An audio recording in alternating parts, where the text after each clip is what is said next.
Bugün taqdir zarbalarining yangi qismi olinish jarayoni. Rejissyorimiz Zuhriddin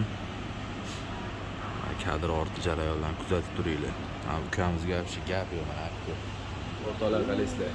Zohir akamni YouTube kanalini kuzatishda davom etinglar. O'shanda barcha syomkaning sir asrorlarini bilib olasizlar.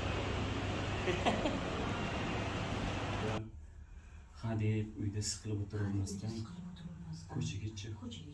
Iloji bo'lsa biron ishga kirib ishlasang, chalg'iysan. O'qishni bitirib, erga tegib ketgan. Bungacha hali Instagram'ni rivojlantirsa, aka, syomkaga chiqmayman. Уже brat, bugun kechgacha 40 ming bo'ladi уже brat.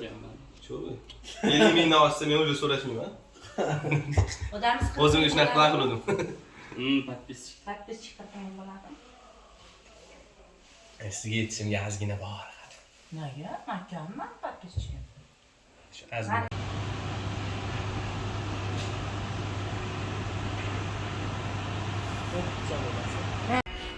Bugungi obraz haqida Gulnoz opa taqdir zarbalari nima deya olasiz? Bugungi obraz haqida. Bugungi obrazim taksist ayol. Taksist ayol bu boshida juda ham o'ziga to'q, erini orqasidan badavlat, qiyinchilik nimani bilmaydigan, shunaqa yashagan ayol. Hech kimni mensimasdan, burnining ichida mana shunaqa yuradigan ayol.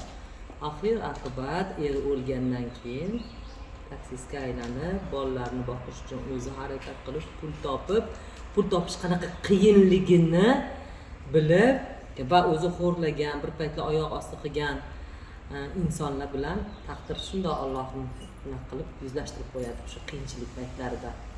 Shuning uchun qadrdonlar hech qachon mol-mulk, anaqa kreslolarga ishonmanglar. Hammasi o'tkinchi. Hatto o'zimiz ham o'tkinchimiz. Rahmat. Hozir nechinchi epizod Zuhriddin? 10 yo 5-epizod. 5 a? 10 emas. 10 emas. Shu yerda turavering kutib, ha? Shu normalmi sizga? Ha, zo'r.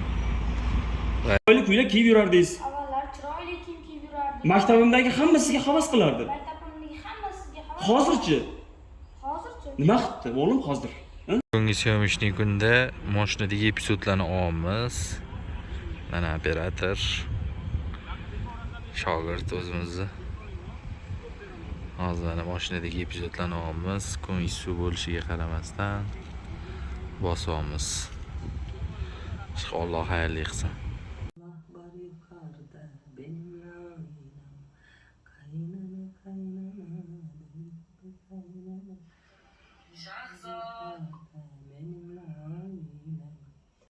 Bunaqasi.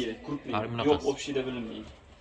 Keyin qizim dorimni ichdim, endi yaxshi bo'lib qolaman, ko'chaga chiqib ishlashim kerak. Bu nima deganingiz? Oyi, hali issig'ingiz tushmagan bo'lsa, ish haqida umuman gap so'z bo'lishi mumkin emas. Xo'pmi?